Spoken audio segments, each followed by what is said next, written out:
Hello guys! Sisimulan ko tong video na to sa pagbati po sa inyong lahat ng Happy Valentine's Day. Mapakopol, single, broken ka man, Happy Valentine's Day sa inyo.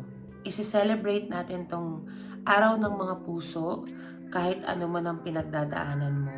Mahirap man o masaya kasi love tayo ni Papa God.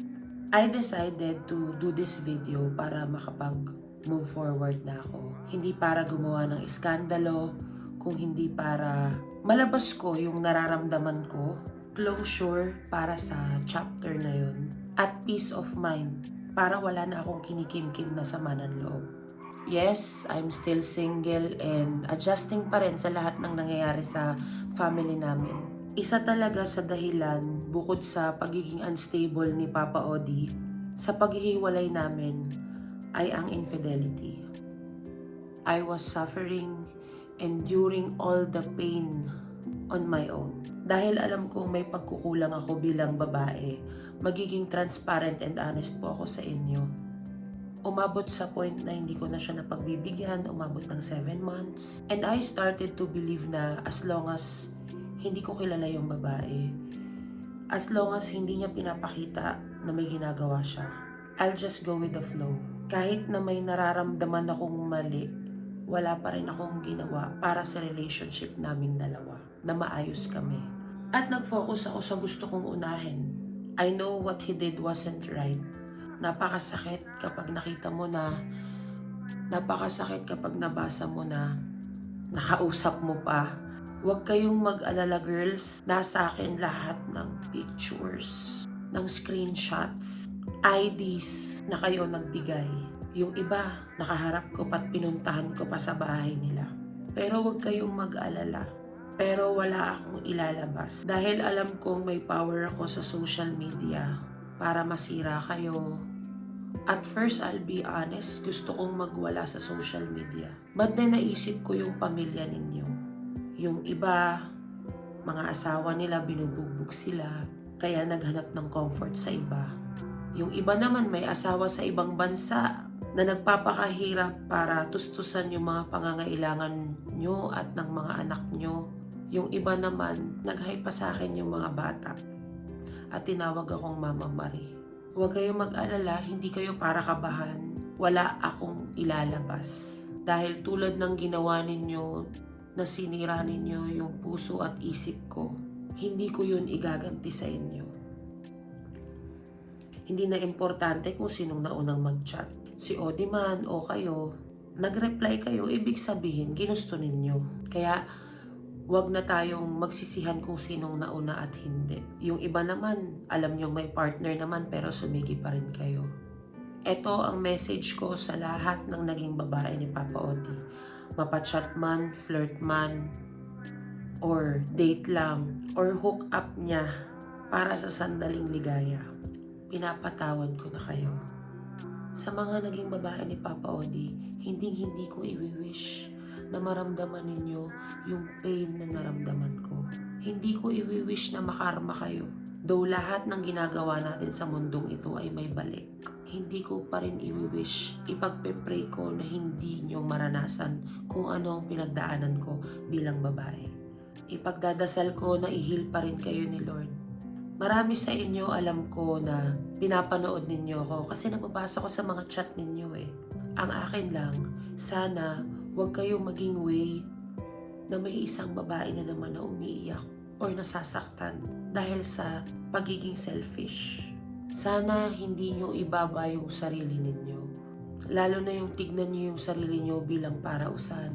Number 2, hindi porkit sikat ay bibigay ka na kaagad. And dun sa mga nagpapabayad, alam kong mahirap ang buhay. Alam ko, pero hindi lahat ng babae katulad ko napapatawarin lang kayo. Paano pag nagkaroon kayo ng katapat na kasal na asawa na hustisya ang gusto? Ipapabarangay kayo, ipapahiya yung mga pamilya ninyo. Pamilya nyo rin at mga nagmamahal sa inyo ang unang-unang maaapektuhan. Hindi ibig sabihin na nakipaglandian sa inyo, mas better na kayo. Sa akin, maaring Isipin ninyo na, mas maganda ako kay Mama Marie kasi pinagpalit niya si Mama Marie para sa akin. Hindi yun ganun. Walang mas better. Maniwala ka. Umayat na ako, tumaba na ako, pumayat, sumeksi, nagparetokit, lahat-lahat. Kung maglolo ko, ang partner mo maglolo ko yan. Maganda ka man or hindi, pare-parehas tayong babae na deserve itrato ng tama at ng may pagpapahalaga.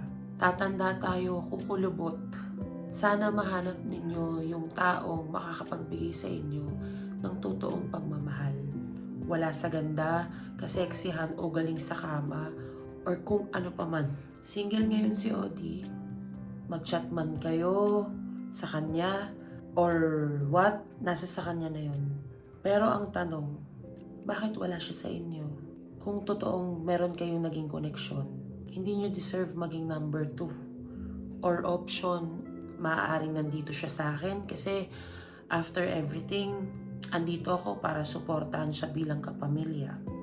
Pamilya ko na si Odi eh. Kahit hindi kami, hindi ko naman siya pababayaan. Kung magbabago siya para sa sarili niya, that's good. Sana bago kayo pumasok sa ganitong klaseng sitwasyon, kailangan alam ninyo kung kaya niyong panindigan para hindi kayo makakapagpatuloy na makasakit. Kung masaya kayo talaga, magiging masaya ako para sa inyo. Kaso ang tanong, sino sa inyo?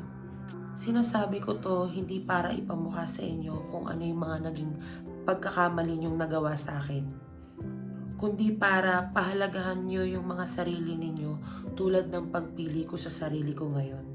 Naubos ako, wala akong tinira sa sarili. Sinisimulan ko ngayon mahalin yung sarili ko dahil walang makakatulong sa'yo kundi sarili mo. Sa'yo yun mag-uumpisa. Who knows? Pwedeng after ilang months, settled na talaga kami na okay na kami as family, friend, bilang magkatrabaho at magkapamilya.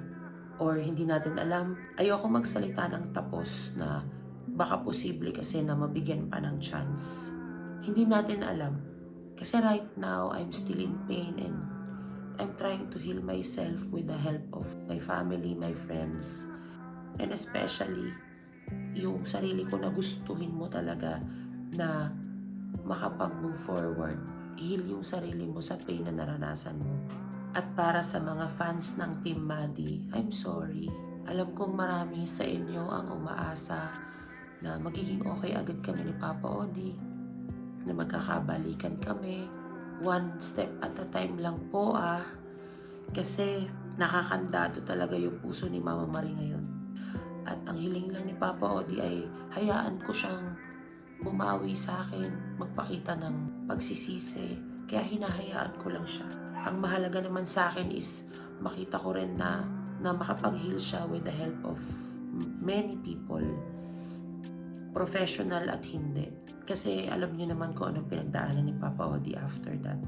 I want to end this video by saying, I have forgiven you girls. From the bottom of my heart, pinapatawad ko na kayo. And I want to let go all the pain. I want to let go all the anger, frustrations that I've felt. Kaya sana kayo rin, patawarin nyo rin yung mga sarili ninyo para makapagsimula kayo ng panibago. Hindi rin ako perfect, kaya hindi ko para husgahan yung buong pagkatao ninyo. Let's celebrate our hearts to heal and to forgive. Happy Valentine's Day po sa inyong lahat.